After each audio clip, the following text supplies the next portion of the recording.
안녕하십니까. 행복한 아침 이재용입니다. 안녕하세요. 정예은입니다. 오늘은 10월 29일 수요일이고요. 지금 경주에서 에이펙이 한창 열리고 있는데 여기에 우리 K컬처를 자랑할 수 있는 문화 행사가 또 많이 계획이 돼 있어요. 네, 그렇습니다. 오늘은 월정교 수상 특설 무대에서 천년의 역사를 품은 전통 의상 한복 패션쇼가 열리고요. 그리고 황리단길에서는 AI와 영상 기술로 구현한 신라 문화와 단편작이 상영되는 골목 영화관이 운영된다고 합니다. 이 기회에 경주의 멋을 제대로 한번 알아보셔도 좋을 것 같습니다. 자, 그럼 수요일의 행복한 아침 본격적으로 시작합니다.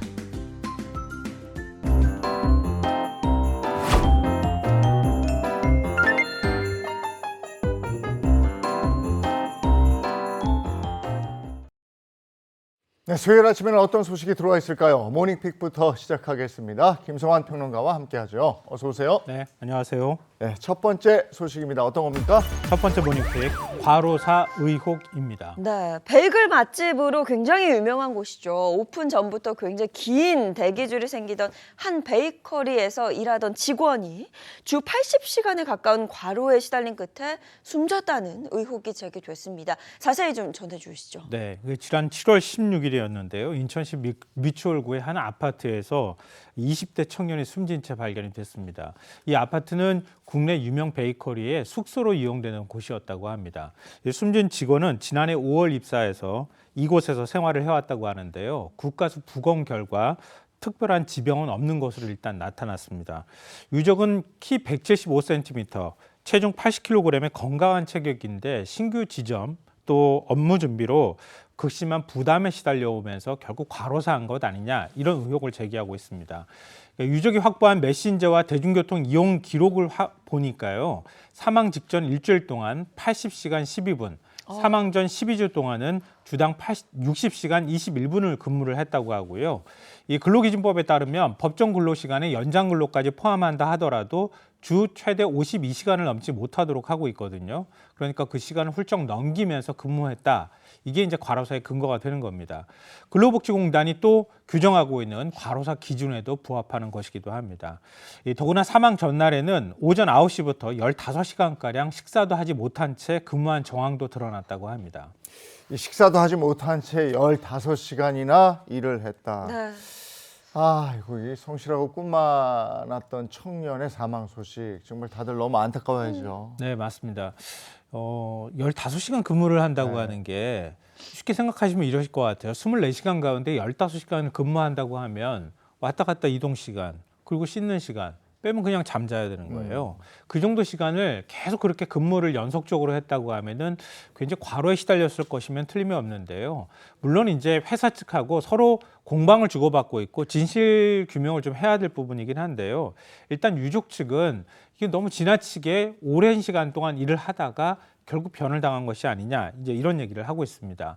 하지만 회사 측 주장은 좀 다른데요. 고인의 일에 매우 안타깝게 생각한다면서 유족의 일부 주장은 사실과 다르다 이런 입장을 보이고 있는데요.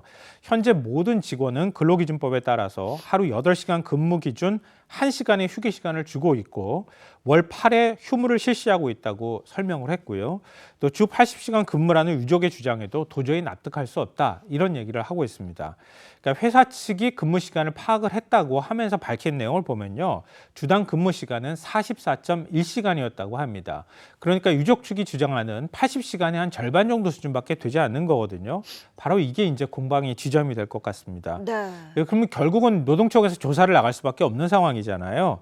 회사 측은 노동청에서 조사가 나오면 조사에 성실히 임하고 같은 일이 반복되지 않도록 전 직원을 대상으로 교육도 실시하겠다 이런 입장을 밝혔습니다. 네, 그런데 아들을 잃은 부모님의 마음이 어떨지 이건 정말 감히 상상조차 할 수 없는데요. 그렇죠. 저도 뭐 자녀를 둔 부모로서 자식이 이런 일을 갑자기 당했다고 하면 받아들이기 어렵죠, 현실을. 그리고 사망 원인이 무엇이었든 간에 자식 잃은 마음의 슬픔이나 아니면 상실감 같은 건 감히 뭐 헤아리기도 어려울 텐데요. 이 아버지에 따르면은 숨진 청년은 아들만 둘이 있는 집안에서 분위기 메이커이자 딸 같은 아들 역할을 해왔다고 합니다. 고등학교 때부터 꾸준히 아르바이트를 했고요. 어디 가든 러브콜을 받을 만큼 밝고 씩씩했다고 합니다. 현재 아버지가 바라는 건 단 하나. 열심히 일하던 아들이 죽음이 헛되지 않도록 산재로 인정받는 것이다라고 하는데요. 이 근무 시간 등에 대해서 지금 회사 측하고 유족 측 주장이 다르지 않습니까? 네네. 그래서 노동청 차원에서 꼭 조사를 나가서 어느 쪽 주장이 진실인지 확인하고 산재 인정 여부도 판단이 좀 됐으면 좋겠습니다. 아, 너무나 안타까운 일이 벌어졌어요. 이 철저하게 사망 원인 규명하고 명확히 좀 밝혀지고 해야 되겠습니다. 자, 다음 소식 전해주시죠. 두 번째 올림픽 특혜 역차별 논란입니다. 네, 어떤 소식인지 자세히 좀 전해주시죠. 의료 현장에서 이런 논란이 지금 일고 있다고 하는 건데요. 많은 분들이 의대 정원 문제 때문에 수련의들이 의료 현장을 떠났다가 이제 겨우 복귀를 했잖아요. 전부 복귀한 게 이제 지난 9월이었거든요.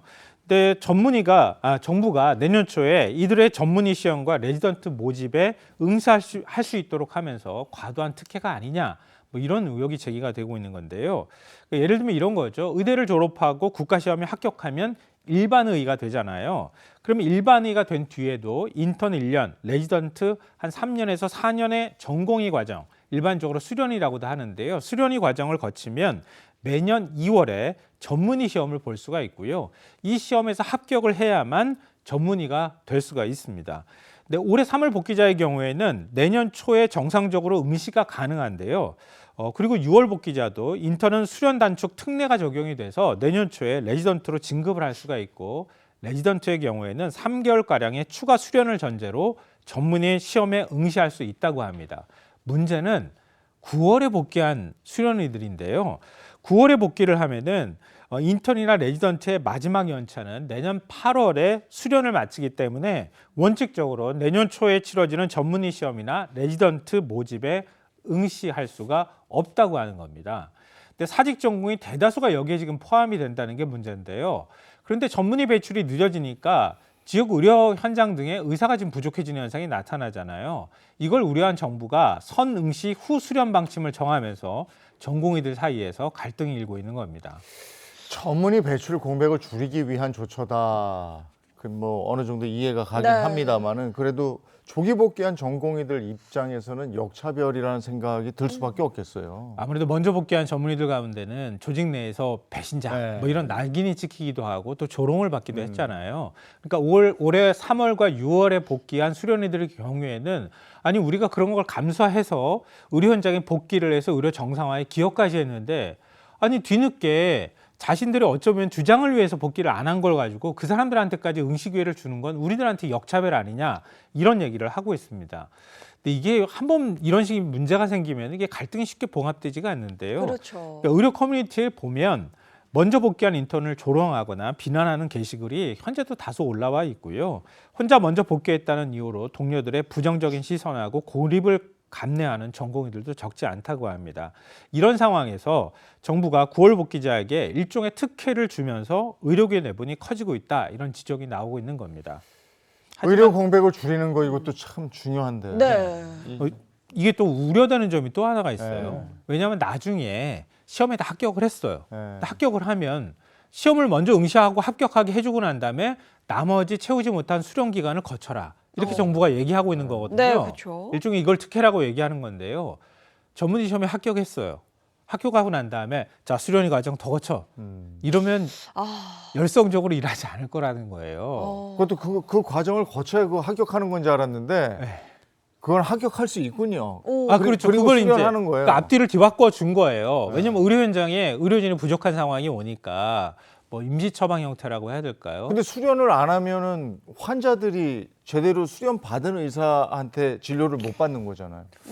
야 이게 참 이게 꼬였어요. 참 여러 가지 꼬였어요. 예, 네. 어려운 문제가 있습니다. 이게 그 의대 정원 문제로 한번 꼬이고 나니까 네. 그 뒷수습을 하는 게 이렇게 좀 어렵습니다. 형평이 어긋나서는 안 되는데 이 부분도 꼬였고, 네. 그러니까 명확한 기준이 마련돼서 이게 혼선이 없어야 되는데 이게 저 잠깐 들어도 이게 큰일이다 싶습니다. 자 다음 모닝픽은요. 세 번째 올림픽 생계비 계좌 도입입니다. 네. 가장 먼저 생계비 계좌 이게 정확히 뭔지부터 알아볼까요? 그 쉽게 좀 예를 들어서 설명을 드리면 이런 거죠. 제가 누구한테 돈을 빌렸어요. 근데 돈을 갚을 수 없는 상황이 됐어요. 그 사람이 제 은행 계좌를 다 닫아버립니다. 근데 제가 생계가 지금 어려운 상황인데 그러면 돈을 찾을 수가 없잖아요. 그러니까 생계가 막막한 상황으로 채무자들이 몰리게 된다는 거 하는 겁니다. 그러니까 기존에는 이런 게 다 가능했어요. 실제로 그렇게 해야 어디다 숨겨둔 돈을 또 가져와서 찾아준다. 뭐 이런 이제 뭐 얘기들이 통용이 되곤 했는데요. 그러다 보니까 일종의 선의의 피해자도 생겨날 수 있는 거잖아요. 그런 사람한테 일종의 생계비 계좌를 지정할 수 있는 제도를 마련하겠다 이런 겁니다. 그러니까 생계비 계좌를 지정하게 되면 특정 계좌에 돈이 생계비 계좌로 지정한 계좌에 돈이 들어가면 압류를 못하게 하는 거예요. 그럼 그 돈을 뽑아가지고 일단 생계비로 당장 쓸 수 있는 거잖아요. 지금도 생계비 월 185만 원까지는 일단은 압류는 금지하고 있는데요. 각 금융기관이 채무자의 전체 예금 현황을 알 수가 없기 때문에 일단 돈을 압류한 다음에 이 돈이 최저생계비에 해당하는지를 법정에서 따져봐야 하는 겁니다. 그러니까 법정까지 가는 시간 동안에 생계가 막막한 상황이 되잖아요. 하지만 생계비 계좌를 도입하게 되면 이런 번거로움이 사라지게 된다고 합니다.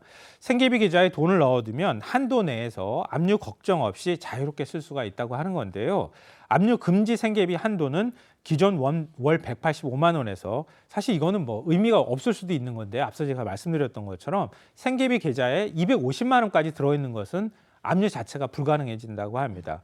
오는 2026년 2월부터 전 국민은 1인당 1개의 생계비 계좌를 개설할 수가 있는데요.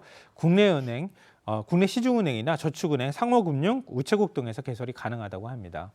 이게 생계비 계좌에 넣어두면 250만 원까지는 보호받을 수 있다 이건데 그러면 생계비 계좌에 200만 원이 있고 다른 계좌에 50만 원 있어요. 네. 그럼 어떻게 되는 거예요? 그것도 일단은 보호는 가능합니다. 어. 그러니까 보호는 가능한데요. 예를 들면 이런 거잖아요. 말씀하셨던 것처럼 생계비 계좌에 250만 원보다 적은 금액이 들어가 있어요. 200만 원 들어가 있을 수도 있고요.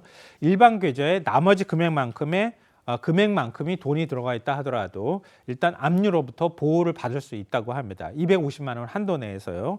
예를 들어서 500만 원을 빚진 채무자가 생계비 계좌로 지정한 A은행 계좌에 200만 원이 들어있고 B은행 계좌에 100만 원이 있다면 A은행 계좌에 200만 원은 생계비 계좌니까 압류 걱정 없이 사용할 수가 있고요.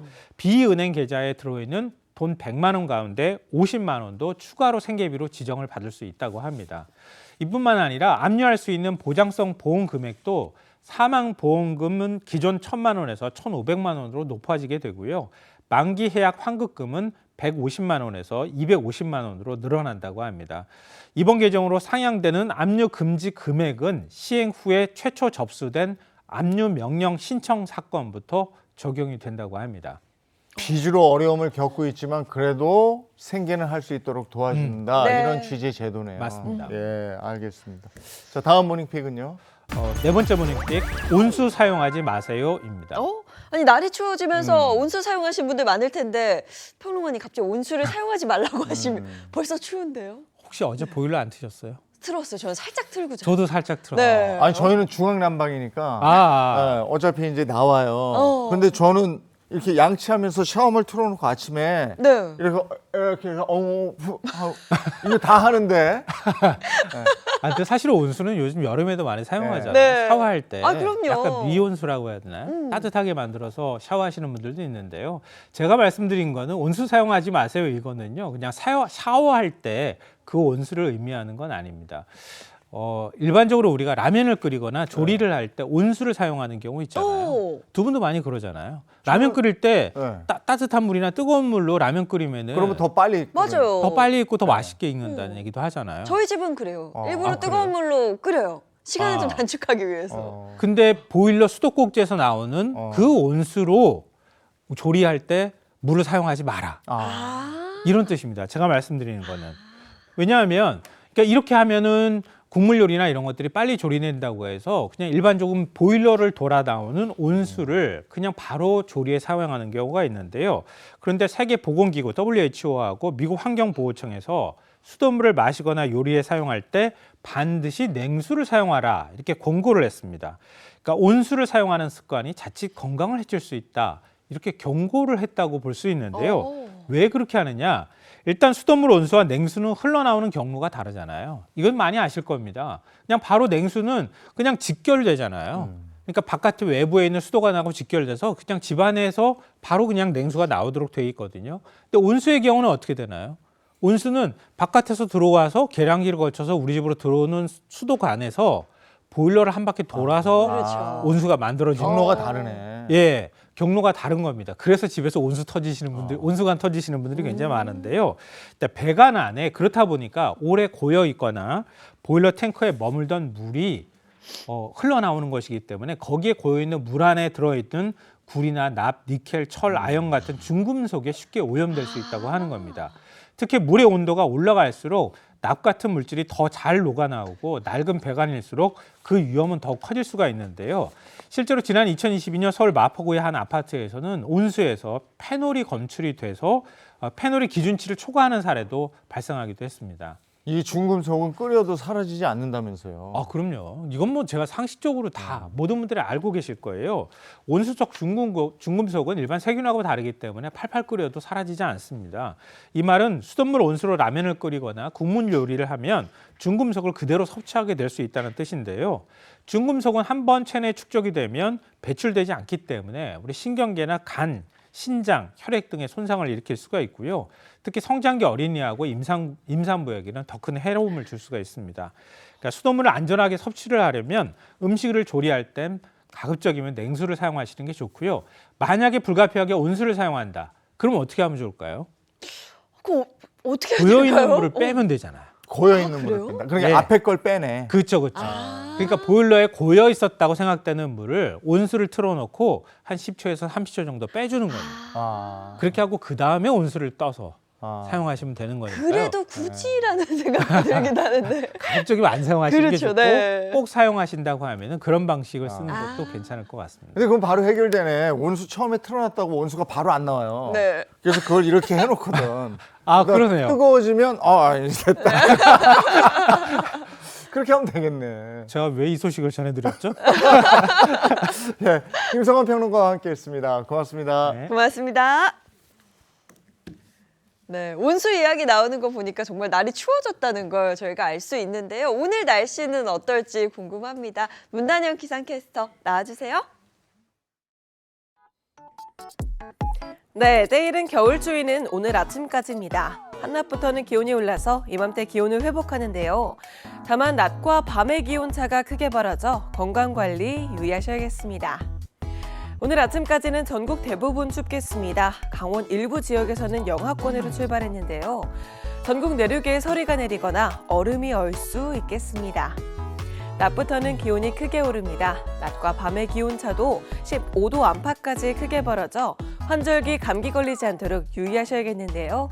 하늘은 전국이 대체로 맑고 깨끗하겠습니다.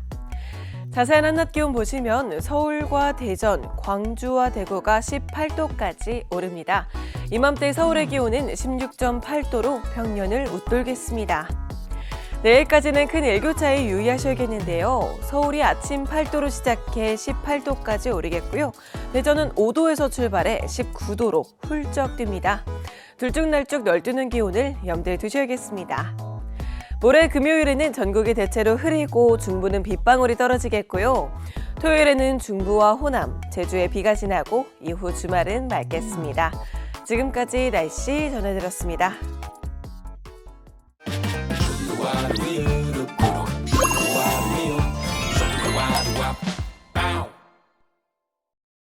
예, 요즘 뭐 지자체마다 시민들을 위해서 도시를 조금 더 살기 좋은 공간으로 바꾸기 위한 노력 아주 대단하죠.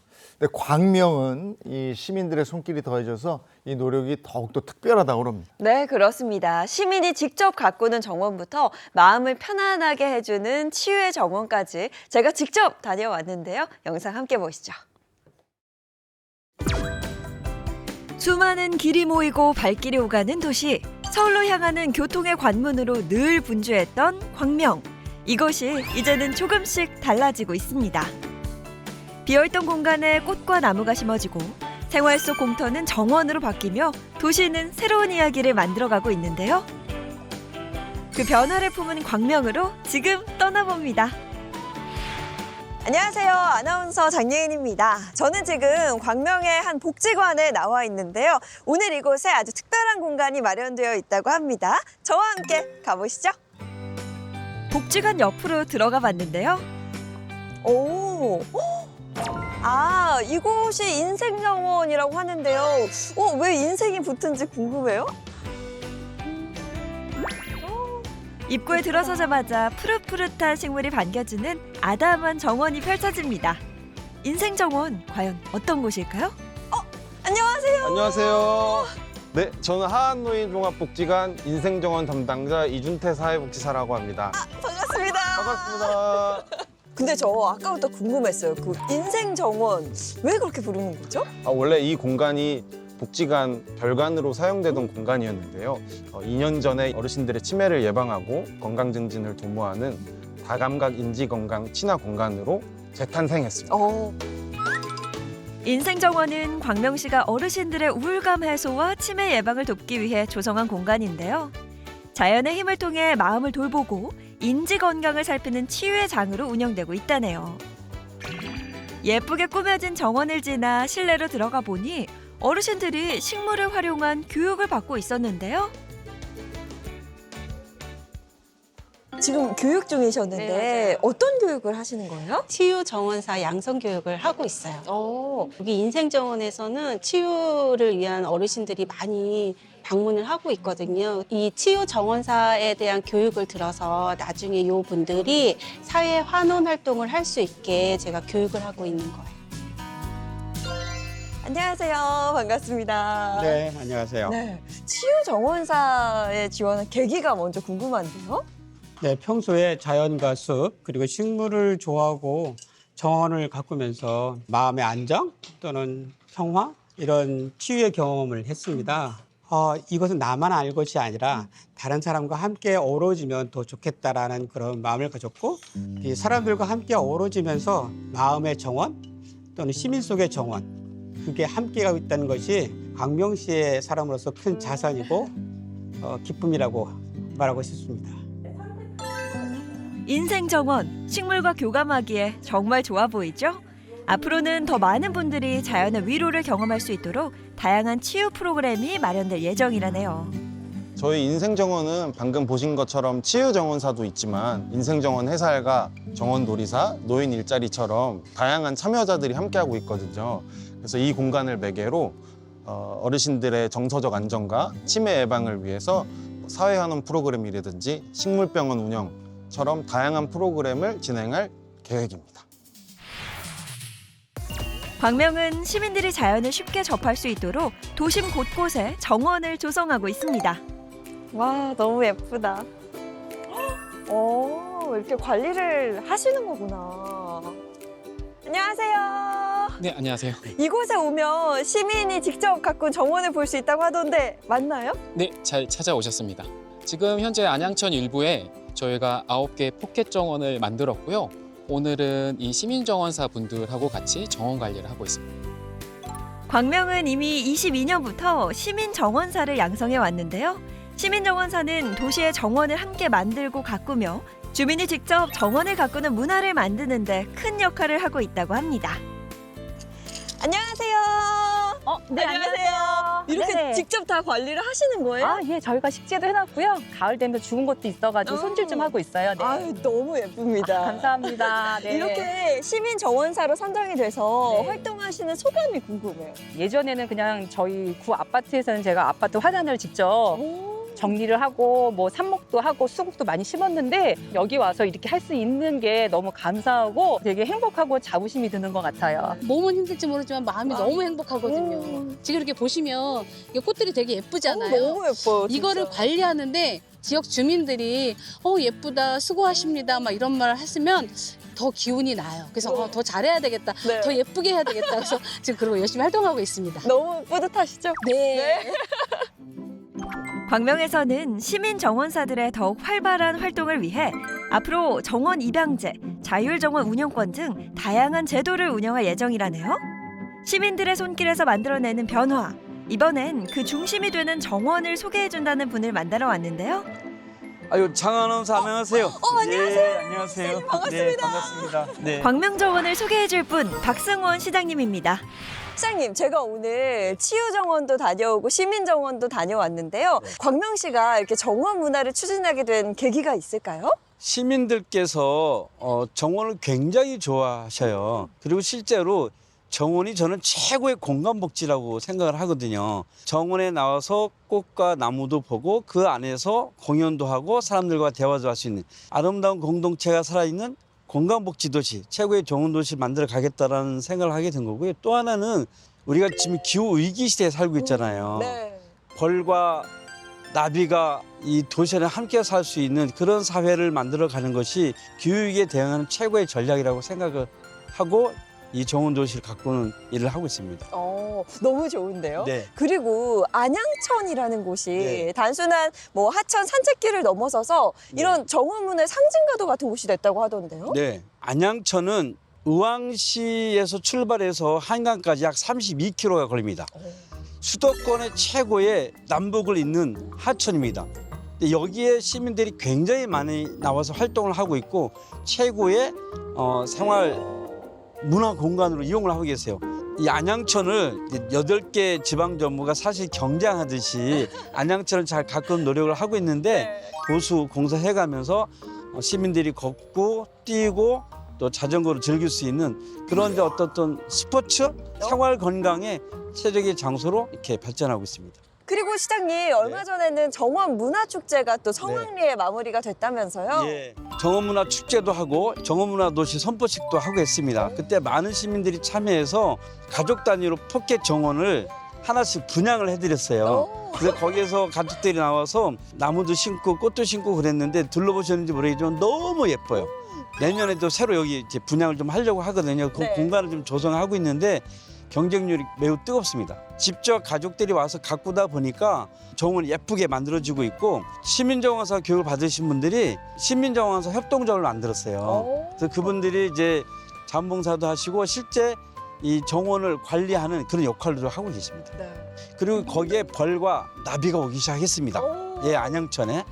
저는 결국 이 모든 것은 시민들의 힘으로 가능하다고 생각하고요. 시민들이 많이 참여하는 안양천 정원을 만들어 가고 싶습니다. 네. 특히 시민들의 참여를 중요하게 생각하시는 것 같은데 특별한 이유가 있을까요?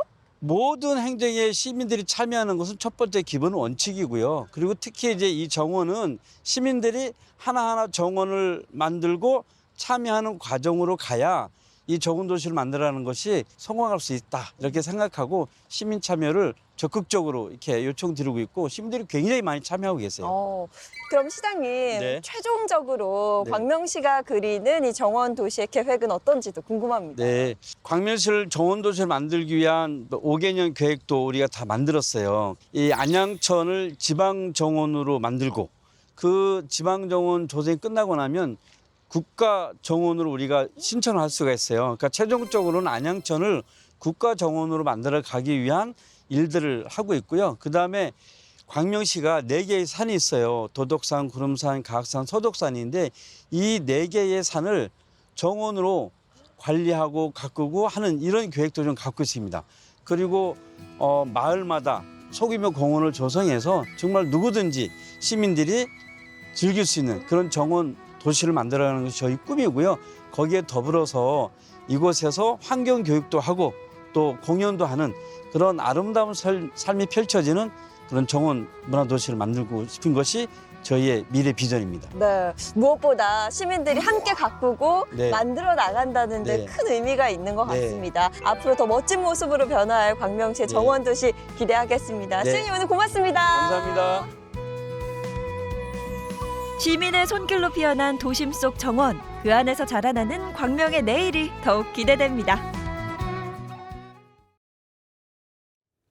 네, 이번에는 중년 여성들의 자신감 찾기 프로젝트를 시작할 텐데요. 어제 첫 번째로 나왔는데 네. 아주 인상적이었어요. 인상적이고 저는 네. 오늘 이 시간을 정말 기다렸습니다. 어제 주인공이 81세 보디빌더 임종선님인데 대단했거든요. 대단했어요. 보디빌더 대회에서 20대, 30대 그러니까 손녀뻘들과 대결하고 또 겨뤄서 수상을 했을 만큼 나이를 가늠하기 어려울 정도의 정말 완벽한 몸매 깜짝 놀랐습니다. 근데 사연이 있었어요. 그동안에 가부장적인 남편하고 살면서 굉장히 이렇게 본인을 억누르고 사신 그쵸. 경향이 있어요. 이게 젊은 시절을 그렇게 보냈다는 허탈감 뭐 이런 것 때문에 지금 굉장히 폭발적으로 운동을 하고 막 이랬다는 사연이 있었잖아요. 네, 그 사연도 기억에 남고 특히 저희 어제 방송의 마지막 장면에 변신한 모습을 못 봤어요. 네. 그래서 이 시간 기다린 건데 이번 주 오늘은 또 어떤 반전이 있을지 기대가 됩니다. 자, 인생의 진짜 전성기를 만들어 나가기 위한 용기 있는 주인공들의 얘기입니다. 오늘의 주인공 81세 보디빌더 임종선님, 과연 다시 리즈 시절을 되찾으셨을지 다시 한번 리즈 시절 보겠습니다.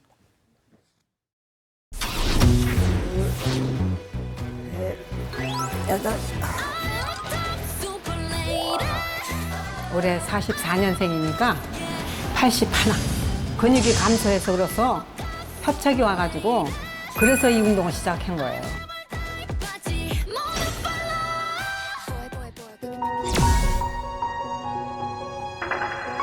팔자주름도 그렇고 더 뭐 주름 숨길 수가 없죠. 이거는 뭐 세월을 뭐 거슬러 올라갈 수가 없는 거지.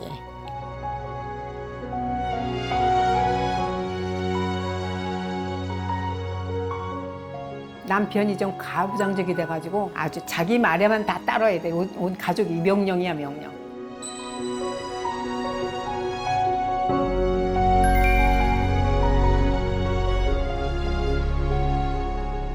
결혼하고 나서 나는 여자의 일생 모양으로 나의 인생은 내가 놓고 살았다니까. 임종석 없어? 임종석 죽었어? 이러고 살았어. 안녕하세요. 네, 이쪽으로 앉아주시면 됩니다. 눈 밑에 보면은 지방이 이렇게 볼록하게 나와 있어요. 이 볼록 튀어나온 지방은 도움이 하나도 안 돼요. 왜냐면 나이 들어 보이고. 안면거상이랑 목거상은 그냥 이번 수술의 핵심이긴 합니다. 수술하려는 거 하나하나가 진짜 큰 변화를 좀 줄 것 같아요.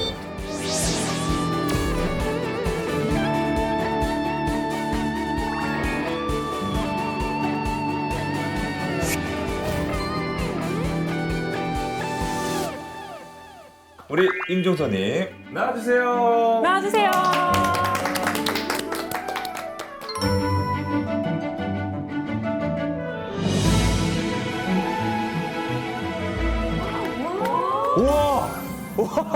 우와, 대박. 아니 다른 분 아니시죠? 아, 정말 반전이네요. 이렇게 달라지실 수가 있어요. 아니, 와 대박. 아니 인형 아닌가요?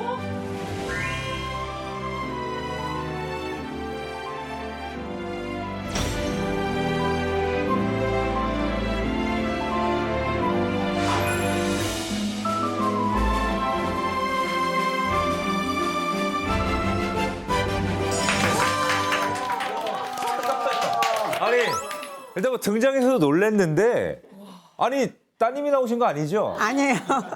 임종서가 나왔습니다. 진짜로요? 예. 지금 기분이 어떠세요, 어머님? 아, 기분이랄고 뭐라기보다 정말 다시 사는 맛이 납니다. 아니 도대체 유영기 원장님 어떻게 하셨길래 우리 어머니께 이렇게 달라지신 겁니까? 우리 노화가 계속 이제 이루어지는 거에는 대부분이 좀 처져서거든요. 네. 원래의 위치로 좀 올린다. 그런 이제 기본적인 철학을 바탕으로 임종소님 같은 경우에도 눈썹이 저 위치에 있는 게 아니라 밑으로 많이 처져 있었어요. 네. 그래서 그런 이제 눈썹을 젊었을 때 한 20대 후반, 30대 초반 이때의 위치로 올려주는 이마 거상을 했고요. 두 번째로는 하안검이라고 해서 이제 볼록 튀어나온 지방보다 아래 움푹 패인 공간이 있거든요. 거기로 이제 새롭게 배치를 해서 초단역을 평평하게 만들고 늘어진 피부를 좀 제거를 했는데 그 이제 안면 거상 같은 경우에는 절개가 이렇게 들어갑니다. 헤어라인 이렇게 따라서 이제 귀 앞쪽으로 이렇게. 지금 근데 보면은 잘 안 물어가지고 어디로 절개는 잘 안 보일 거예요. 네. 그리고 이제 목 같은 경우에도 이 세로 주름이라 해서 이제 우리가 페리카나 주름이라고 하는 게 있는데 이게 본인들은 잘 몰라요. 이게 나이의 또 상징이다 보니까 노화의 네. 상징. 이게 이제 뚜렷해지면은 나이를 유추를 못해. 몇 살이지, 저 사람? 그래서 이 부분도 이제 해결하기 위해서 좀 부분적인 절제를 합니다. 자, 우리 임종선님에게 리즈 시절을 찾아주시는 데는 우리 우현정 원장님의 메이크업도 한몫한 것 같아요. 너무 이쪽에만 쏠려 있었어요. 예, 우리 뷰티 왕언에 오셨는데요. 저는 이렇게 완성된 모습에서 시작을 하잖아요. 바탕이 이미 뺀뺀하게 시작을 했잖아요. 사실 중년 어머님들 같은 경우가 주름이라든가 이런 걸 가리려고 좀 베이스도 굉장히 두껍게 하시는 경향이 좀 있기는 해요. 피부가 얇으면 얇을수록 베이스도 얇게 해야 돼요.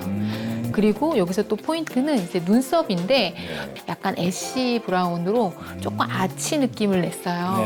자연스럽게 눈썹결을 살려서 했고 인중이 여성분들이 좀 길어져요. 나이가 있으면. 짧은 분도 있고 긴 분도 네네. 있고. 나이가 들수록 이게 길어져요. 그럴 때 이제 중앙 부분에 이제 코 끝부터 입술 위쪽에 있는 부분을 좀 단계별로 좀 끊어서 음영을 좀 줬더니 훨씬 더 인중도 들어가 보이고 훨씬 더 좀 짧아 보이는 효과도 주고 윗입술도 블렌딩해서 살짝 올려줬더니 훨씬 더 어려 보이고 젊어 보이는 선상이 좀 만들어졌어요.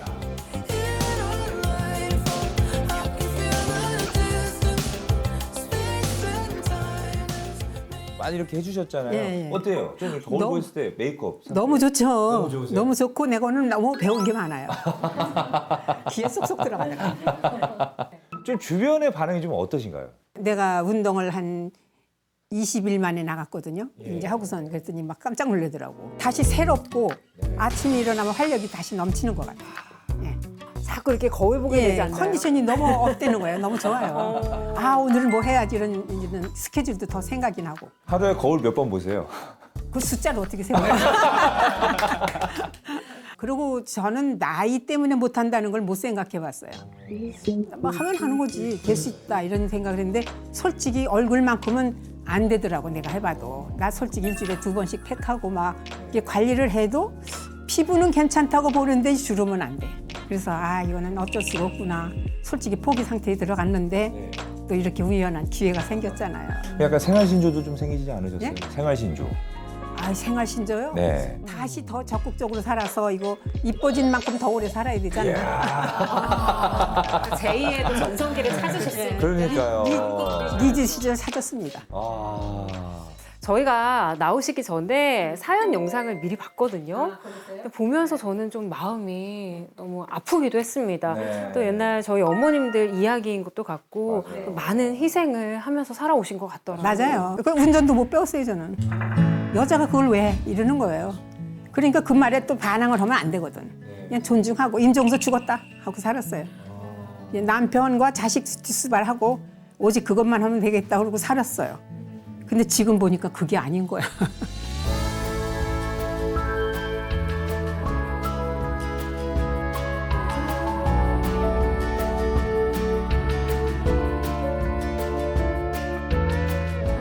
변신을 하시고 4주 동안의 시간이 지금 흘렀는데 어떻게 생활을 하셨어요? 댄스도 하고. 댄스요? 지가 에어로빅 했다고 그랬잖아요. 이제 그 젊어서 한 35년을 했는데 나이가 먹으면 아무래도 과격한 운동은 안 될 것 같아서 대비책으로 춤을 배웠어요. 왈츠도 하고 탱고도 하고 다 합니다.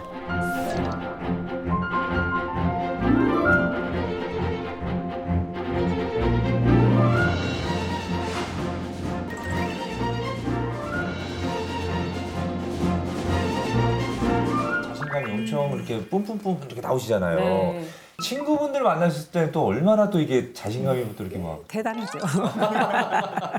예. 엄청 부러워. 롤 모델이랍니다, 제가. 롤 모델. 예. 자기가 언니같이 나이 먹고 싶다. 그래서 예를 들어서 내가 식단도 나한테 물어보는 동생도 많고, 이제 뭐 일정도 물어보는 동생도 있고 뭐. 근데 친구분들이랑 다니면 이제 친구를 안 보실까 봐. 안 그래도 이제 언니는 자기가 해야 되겠다는 거야. 자, 이렇게 리즈 시절로 돌아갔는데 그동안 꼭 해보고 싶은 게 있으셨다고요. 예, 제가 예전에 항공무용이 이제 꿈이 돼서 했었어요. 아, 항공무용이요? 예, 좀 하다가 또 좀 무슨 사정이 생겨가지고 못했는데, 아, 이 리즈 시절로 오다 보니 다시 꿈이 생긴 거예요. 그래서 다시 한번 해보고 싶어가지고. 자, 그래서 임종소님이 직접 항공무용에 도전을 하셨다고 하는데요. 저희도 살짝 같이 볼까요?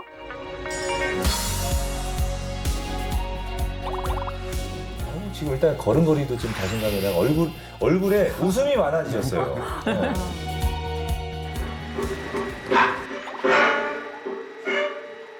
아이고 들어가실 때부터.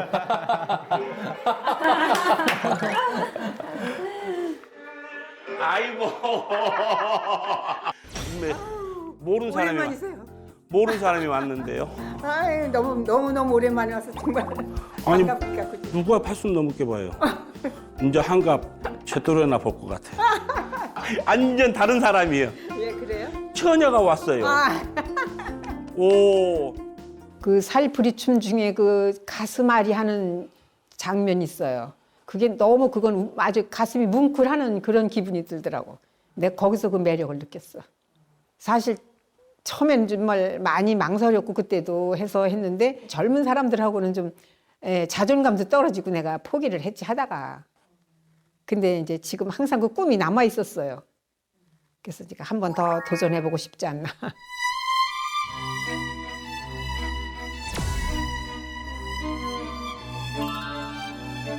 한복이 정말 잘 어울리세요. 저는 지금 그 드라마 황진이를 보고 있는 것 같아요. 하나, 엎어, 배를 단전하고. 와, 자세도 참 꼿꼿하시고 자신감이 느껴집니다. 80대 분들 저 중심 잡기도 어려워요. 그러니까요. 정말. 예. 이쪽으로 갑니다. 왼쪽으로 갑니다. 왼쪽. 넘어갑니다. 하나, 하나 더 치고 하나.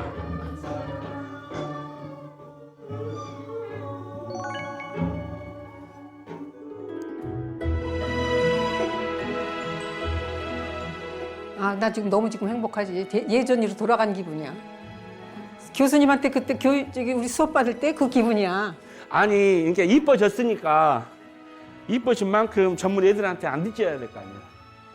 아, 요것도 무용도 이제 좀 마무리를 좀 더 해서 열심히 해서 정말 누구 말대로 90에 무대를 한번 올라섰지 않을까 감히 생각해 봅니다. 앞으로 내가 더 젊게 살 희망을 갖고 더 열심히 하려고 노력하고 그러니까 뭐든지 도전을 해서 내가 할 수 있는 데까지 하려고. 화이팅!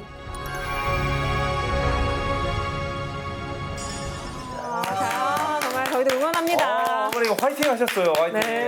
감사합니다. 네.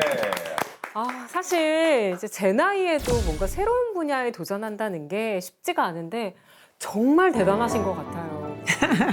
이제 저는 아직도 또 뭔가를 도전할 생각을 하고 있어요. 네, 기회만 되면. 어떤 꿈을 꾸고 계세요? 지금 솔직히 한국에서도 지금 하고 있지만 저는 한번 해외도 나가고 싶은 생각도 있어요. 해외 나가서 그 살풀이 춤 공연을. 살풀이 춤도 하고 싶고 네.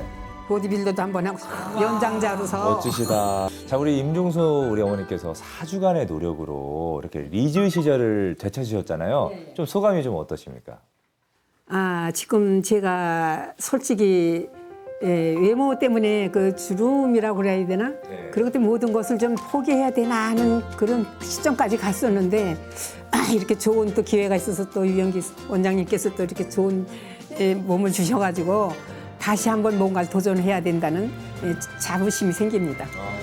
아마 방송 보시는 많은 분들에게도 새로운 동기부여가 되셨을 것 같아요. 나도 저렇게 살고 싶다. 자, 유영기 원장님 그리고 우현증 원장님, 우리 임종서 어머님의 리즈 시절을 되찾아드리기 위해 노력하셨는데 함께한 소감이 어떠셨나요? 일단은 이렇게 행복해하시는 모습을 보니까 저도 덩달아 너무도 마음이 따뜻해지고 행복한 그런 느낌을 좀 받을 수가 있었고요. 너무 보람찬 것 같아요, 일단.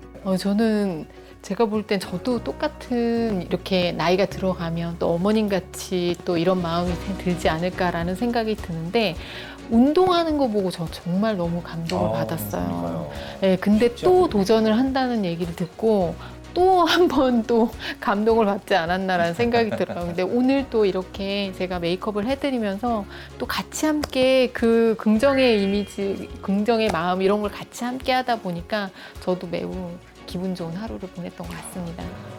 감사합니다. 멋지게 함께해 주셔서 감사드립니다. 저도 기분 좋아요. 네. 청춘은 인생의 한 시절이 아니라 마음가짐이라는 말이 있습니다. 나이는 숫자에 불과할 뿐 세월을 넘어 진짜 나로 살아갈 두 번째 전성기 다시 한번 리즈 시절 오늘은 여기까지입니다. 저희도 임종소님의 좋은 에너지를 받아서 함께 마무리해 볼까요? 다시 한번 리즈 시절!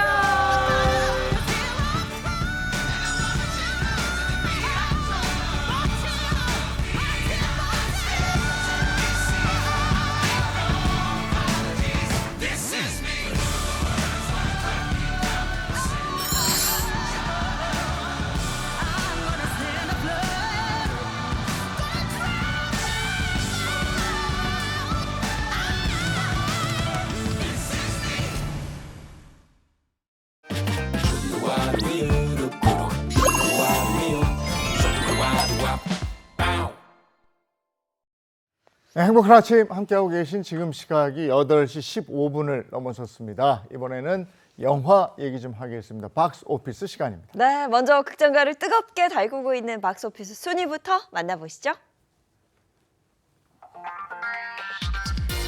5위는 코렐라인이고요. 4위는 어쩔 수가 없다. 3위 보스, 2위 8번 출구, 그리고 1위는 극장판 체인소맨 레제 편입니다. 네, 흥미로운 영화 얘기로 수요일 아침을 열어줄 두 분 모셨습니다. 어서 오세요. 안녕하세요. 오늘도 특별한 영화 이야기 준비했습니다. 대중문화 전문기자 홍정선입니다. 네, 안녕하세요. 이불 속에서도 따뜻하게 들을 수 있는 연예 소식 준비했습니다. 미남 전문기자 최정아입니다. 네, 두 분 반갑습니다. 자, 오늘은 어떤 영화 소개해 주시는 거죠? 네, 요즘 방송가에서는요, 이 가을바람이 아니라 요고 열풍이 불고 있다라고 하는데요. 드라마에서는 이 80년대 버스 안내양이 나오기도 하고 또 90년대 오렌지족이 등장하기도 합니다. 예능에서는요, 이 80년대 이 무대를 볼 수 있는 음악과 이런 여러 가지 조명, 이 무대들이 꾸며지고 있는데요. 심지어는 과거 인기 만화의 이 이름으로 올린 달려라 하니까지 40년 만에 새로운 이야기를 재정비해서 스크린 부활을 알리며 화제를 모으고 있습니다. 눈치 빠르신 분들은 아실 것 같은데 바로 복고 열풍입니다. 14년 전에 지금처럼 방송가의 복고 열풍을 일으킨 두 편의 영화를 준비했습니다. 네, 복고 분위기를 물씬 풍길 수 있는 영화. 첫 번째 영화는 어떤 겁니까? 네, 첫 번째 영화는 단순한 흥행작을 넘어서 그냥 80년대의 그 복고 열풍을 쫙 우리 사회에 몰고 오면서 하나의 문화 현상을 만들었다. 이렇게 평가받는 2011년 개봉작 영화 써니입니다. 아, 써니 뭐 인기가 대단했고 저도 그 당시에 진짜 재밌게 봤던 영화거든요. 가장 먼저 어떤 영화였는지 설명해 주시죠. 네, 써니는 1980년대 여고 시절을 함께 찬란하게 보냈었던 이 서클 써니의 친구들이 써니 리더의 시한부 인생을 계기로 25년 만에 다시 모여서 생애 최고의 순간을 되찾는 이야기를 그렸는데요. 약 745만 명의 관객을 동원하면서 심은경, 강소라, 천울 씨가 스타로 발돋움했죠. 써니 댄스도 저때 정말 대단했어요. 지금 저거, 나오고 있는데 모여 앉아서 그러고 주던 찌르기 춤 한번 춰보셨을 겁니다. 네. 춰보셨겠죠. 써니 안무 배우기가 진짜 열풍이었고 다 같이 아래로 옆으로 막 찔렀는데 그런데요. 이 써니에서 나온 모든 것들, 안무 배우기뿐이 아니라 모든 것들이 인기였는데 예를 들면요. 일단 주인공 이름이 나미, 하추나 우리가 다 아는 그 추억의 가수 이름 거기다가 이제 주제곡들이 막 들어가면서 영화의 그 시대 분위기를 한껏 살렸는데 제목만 들으시면 압니다.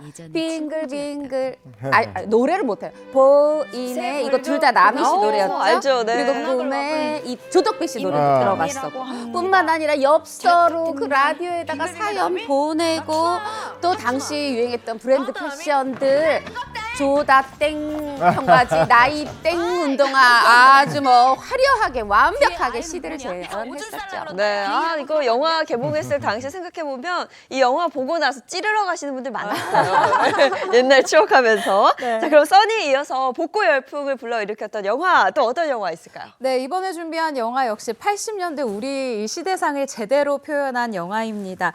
관객들을 유쾌한 웃음의 바다로 빠뜨린 코미디 영화 준비했는데요. 영화 위험한 상견례입니다. 네, 위험한 상견례도 간단하게 소개를 좀 해주시죠. 1980년대 말에 영란과 호나 지금 이런 거 있다고 생각하고 싶지 않아요. 그 지역 갈등, 지역 감정이 있었을 때 이 전라도 출신 남자, 경상도 출신 여자가 서로 사랑하는데 현대판 로미오와 줄리엣입니다.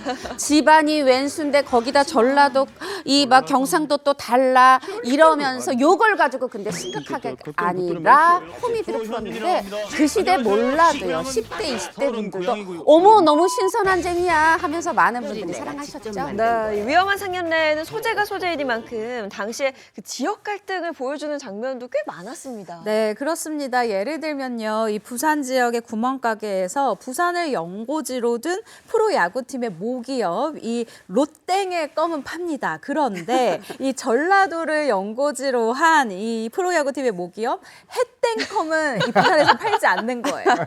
우리 귀여워, 우리 프로야구 이런 느낌인데요. 또 경상도 집안은 전라도 출신의 사위를, 그리고 전라도 집안은 경상도 출신의 며느리를 들이지 않는다라고 하는 등 당시의 지역 갈등을 그대로 드러내는 이 대사와 상황으로 웃음을 자아내죠. 이 펜팔을 하면서 편지를 주고받거나 수화기에 대고 시를 낭송하는 그때의 연애 방식이 떠올리시는 분들 계실 것 같은데요. 이 사연을 소개하는 음악다방 DJ까지 그 시절을 추억하게 하는 아주 진한 향수를 불러일으키는 코미디 영화였습니다. 네, 찬란한 그 시절을 추억할 수 있는 두 편의 영화 만나봤습니다. 지금까지 박스 오피스였습니다.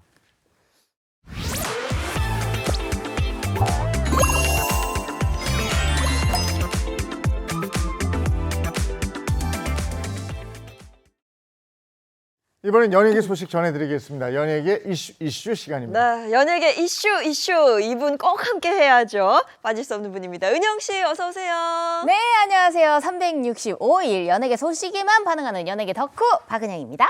네, 연예계 단신 업 앤 다운부터 시작하겠습니다. 네, 10월의 5번째 주죠. 오늘의 업 앤 다운 한번 말씀드려보도록 할 텐데요. 오늘의 업에는요, 유럽 강연 그리고 한국 시리즈 과몰입이 선정이 되었고요. 그리고 다운에는 가짜의 범죄가 선정되었습니다. 네, 그러면 가장 먼저 다운 키워드부터 좀 살펴보도록 하겠습니다. 가짜의 범죄, 이거는 무슨 얘기일까요? 네, 요즘 AI 기술이 두각을 나타내고 있고 뭐 AI가 사진도 만들고 영상도 만들고 있는데 이게요 또 좋은 것만 있는 게 아니라 무서운 범죄가 일어날 수 있다는 거죠. 특히나 AI로 스타를 사칭하는 거예요. 어떻게 하냐면 예를 들면 나 이정재야.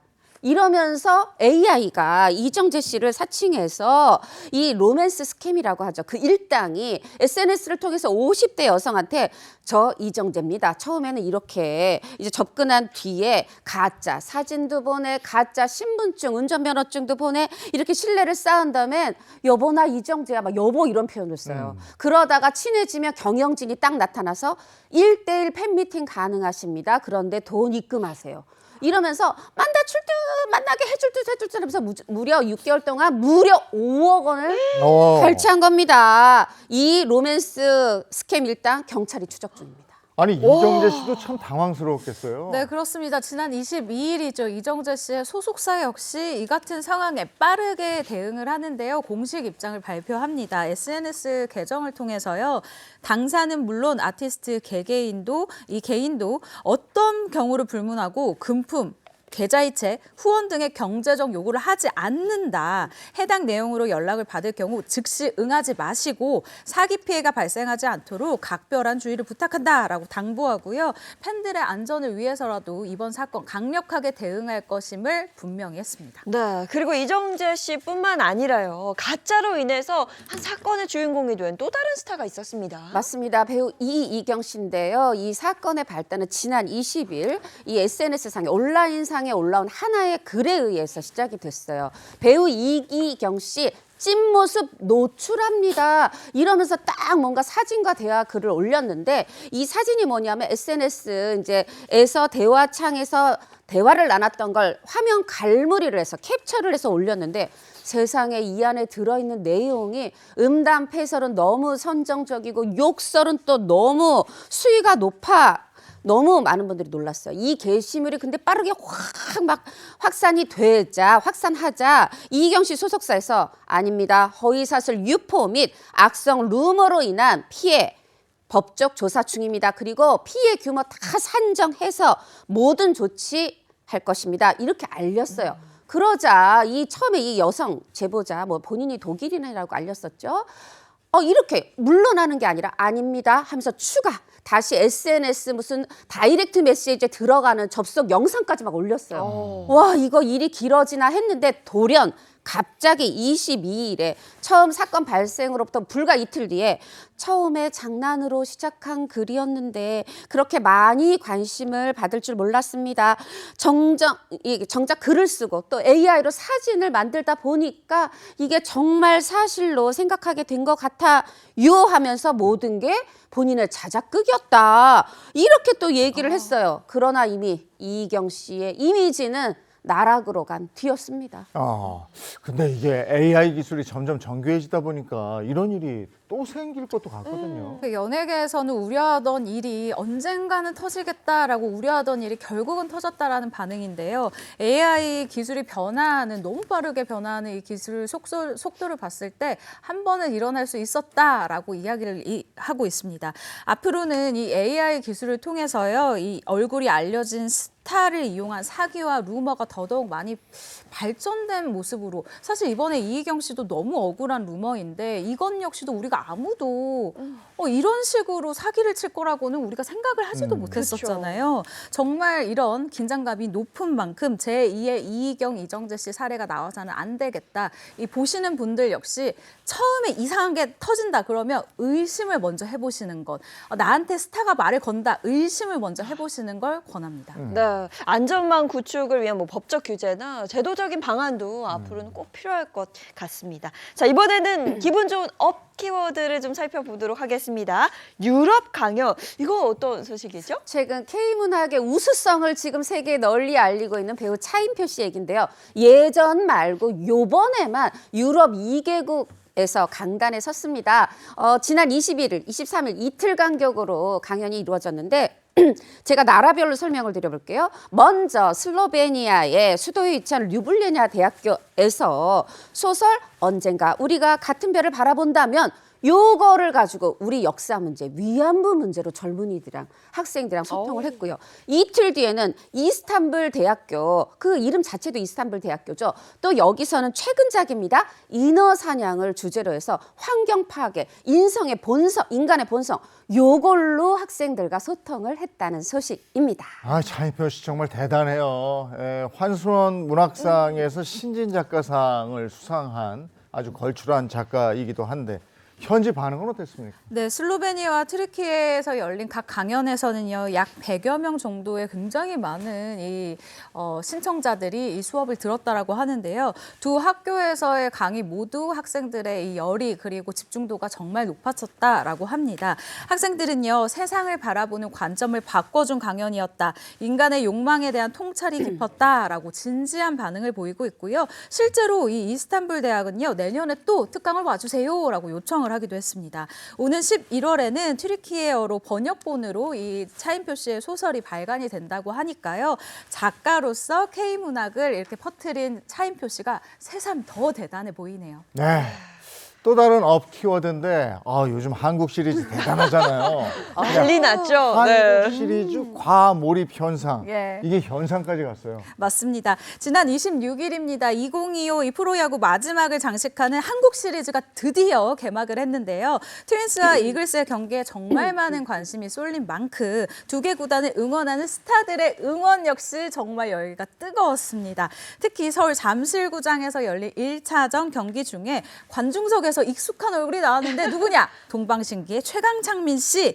트윈스의 오랜 팬으로 유명한 최강창민 씨는요. 가을 야구의 상징인 유광 점퍼를 입고 노란색 응원 타월을 연신 흔드는 그야말로 과몰입한 이 야구 팬의 모습 그 자체였습니다. 이런 최강창민 씨의 이 열정적인 응원의 기운이 한몫했나 봐요. 이 최강창민 씨 자신의 SNS 계정을 통해서 육성으로 응원하는 모습을 올리기도 했는데 이 모습을 보니까 스타도 나와 비슷하구나 이런 생각이 들더라고요. 아니 뭐 가을 야구의 꽃은 한국 시리즈죠. 지금 또 워낙 뜨거운 경기를 보여주고 있어서 인기를 끌 수밖에 없는데 또 다른 어떤 스타가 과몰입 중인지 궁금합니다. 하나 이글스가 19년 만에 지금 갔잖아요. 이 여러 명 있는데 간추려서 설명드릴게요. 조인성 씨가 진짜 이글스 찐팬인데 뭐라고 했냐면 딱 모자 사진 올리면서 이제 잠실이다. 한국 시리즈 진출. 지금 딱 알렸고 박보영 씨도 나는 행복합니다. 도 모자라서 도파민이 터져 이런 날이 오다니 내가 야구 본 이후 처음이야. 또 이렇게 행복을 알렸습니다. 그리고 인교진 씨도 이글스 찐팬인데 이번엔 아내가 대신 전했어요. 인교진 씨 그만 울어요 이렇게 얘기했고 개그맨 강재준 씨는 KTX 타고 올라가면서 너무 좋아서요 이러면서 포효하는 사진을 올렸습니다. 아니 지금 과몰입 이글스 팬들이 막 입꼬리가 찢어지고 있는데 그걸 보면서 우리도 너무 재밌네요. 아, 근데 점점 과몰입하는 스타들이 더 나올 것 같아요. 그렇습니다. 한국 시리즈는 7전 4선 승제, 그러니까 4번의 경기를 먼저 이기면 우승을 하게 되는 이 시스템인데 회차를 거듭할수록 야구팬 스타들의 과몰입이 더할 것으로 예상이 되고 있죠. 게다가 2차전 시구자가 이 트윈스 팬인 배우 김소연 씨이거든요. 앞으로 스타 중에 또 어떤 누가 이 시구자가 될지도 한국 시리즈를 더 재밌게 즐기는 관전 포인트가 될 것 같습니다. 네, 자 업앤다운까지 잘 들어봤고요. 이번에는 또 어떤 소식 만나볼까요? 네, 오랜만에 불리우는 수많은 명곡 뒤에는요, 그 노래가 뜰 수밖에 없었던 그 이야기가 숨겨져 있기 마련인데요. 그래서 저희가 한번 준비를 해봤습니다. 바로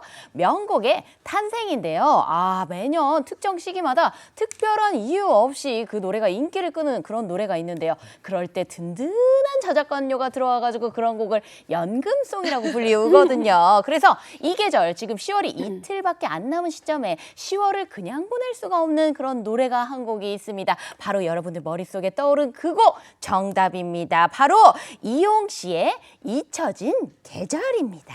아, 잊혀진 계절. 최고의 연금송이죠. 네. 이거 한번 들어볼까요? 어떤 곡인지. 워낙 많은 분들이 뭐 알고 계셔서 그렇죠. 다 따라 부를 수 있죠.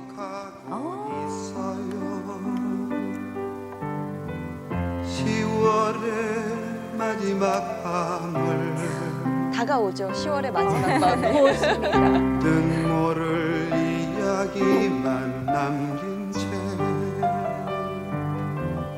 우리는 헤어졌기. 근데 가사도 이제 시적이에요. 뜻모를 이야기를 남긴 헤어졌다. 예전 노래들은 가사들이 기가 막혀요. 그렇죠. 문학 같아요.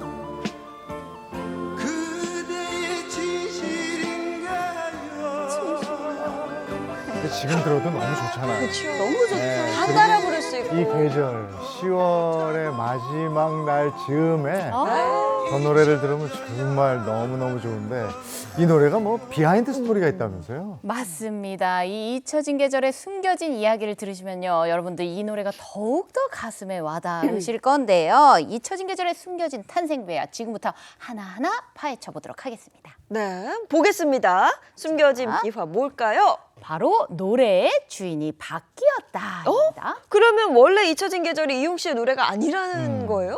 아닙니다. 바로 누구냐면 가창력은 공통점이 있네요. 가수 조영남 씨.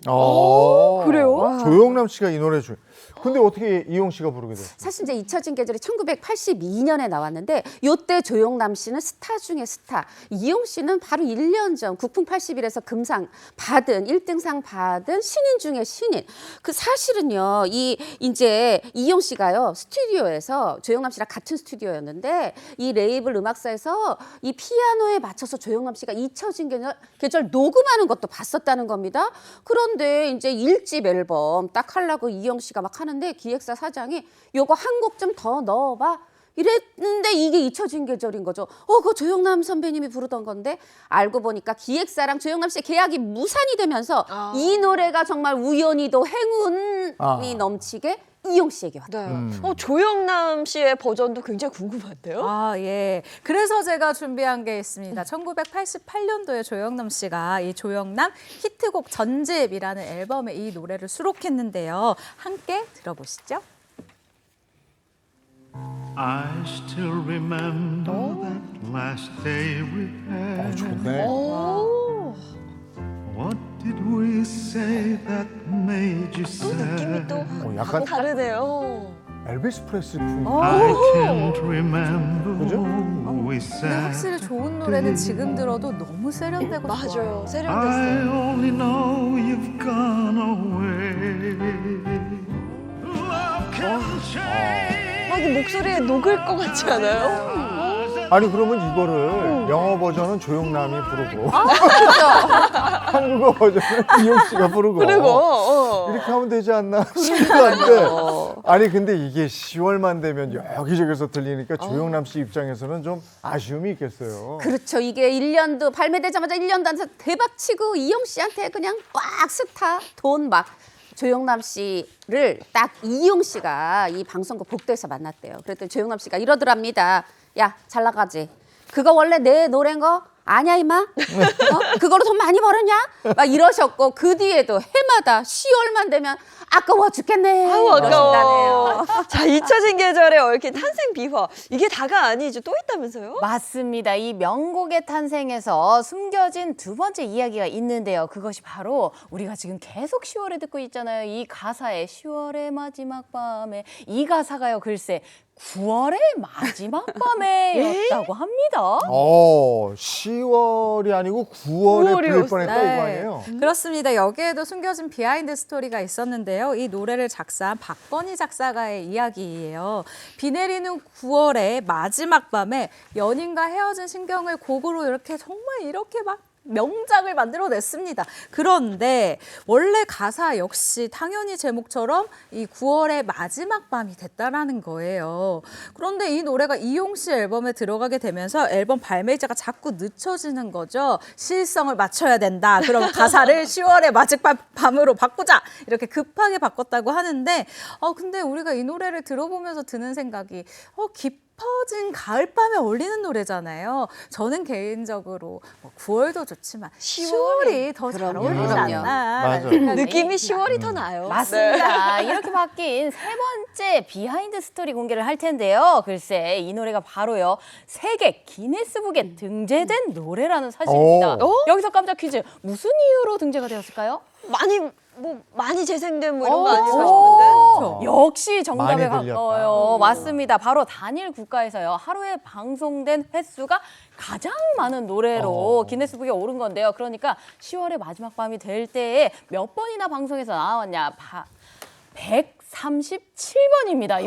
와, 이게 하루에 방송된 횟수인데요. 하루에? 거의 한 시간에 5번이 방송된 횟수인 거죠. 이거 뭐 난리 났었죠? 홍 기자님. 난리 나죠. 왜냐하면 보세요. 지금 원래는 레코드판 이제 빌려다가 틀고 방송 끝나면 반납해야 돼요. 근데 그 다른 방송 프로그램들이 기다릴 수가 없잖아요. 서로 PD들끼리 차지하겠다고 난리를 하고. 그래서 그때 음반기에서 각 방송사마다 20장을 선물했지만 그래도 싸움이 났대요. 왜? 아니 이거 확보 못하면 틀질 못하니까 내년 10월에 또 없으면 어떡해. 반납을 안 하고 가지고 있으면서 이렇게 난리 났었다고 하네요. 노래 한 곡은 정말 대단합니다. 대단합니다. 이래서 다들 여름송 하나 있어야 된다 그러고 가을송. 겨울송도 있어야 된다. 비 내리는 날 있어야죠. 네. 눈 오는 날 있어야죠. 야, 이거 진짜 연금송이네. 축하합니다, 이용 씨. 여기까지. 고맙습니다. 고맙습니다. 네, 오늘 날씨 어떤지 알아보겠습니다. 문단영 기상캐스터 나와주세요. 네, 갑작스레 찾아온 겨울 추위는 오늘부터 풀립니다. 다만 아침까지는 따뜻한 옷차림을 해주셔야겠는데요. 현재 서울의 기온은 7.4도로 어제보다 2배 정도 높게 나타나고 있지만 여전히 공기는 쌀쌀합니다. 한낮부터는 기온이 큰 폭으로 오르겠습니다. 오늘 아침까지는 전국 대부분 춥겠습니다. 강원 일부 지역에서는 영하권으로 출발하기도 했는데요. 전국 내륙을 중심으로는 서리가 내리거나 얼음이 얼 수 있겠습니다. 낮부터는 기온이 크게 오릅니다. 낮과 밤의 기온차도 15도 안팎까지 크게 벌어져 환절기 감기 걸리지 않도록 유의하셔야겠습니다. 하늘은 대체로 맑고 깨끗하겠습니다. 자세한 한낮 기온 보시면 서울과 대전, 광주와 대구가 18도까지 오르는데요. 이맘때 서울의 기온이 16.8도임을 감안하면 평년보다 높은 겁니다. 내일까지는 큰 일교차에 유의하셔야겠습니다. 내일 서울의 아침 기온 8도로 출발해 18도까지 오르겠고요. 대전은 5도에서 출발해 19도까지 훌쩍 오릅니다. 들쭉날쭉한 기온에 건강관리 유의하셔야겠습니다. 모레 금요일에는 전국이 대체로 흐리고 중부를 중심으로는 빗방울이 떨어집니다. 토요일에는 중부와 호남, 제주를 중심으로 비가 내리다가 이후 주말은 대체로 맑겠습니다. 지금까지 날씨 전해드렸습니다.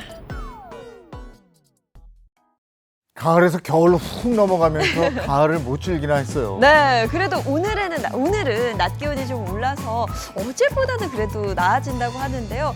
가을하면 또 환절기잖아요. 아침 저녁 기온차는 또 심하게 벌어지는 만큼 옷차림 따뜻하게 신경 쓰시는 게 좋겠습니다. 좋은 하루 보내시고요. 저희는 내일 아침 7시 30분에 돌아올게요.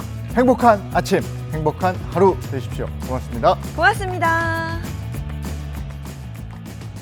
즐거운 하루의 세상 Play the next channel A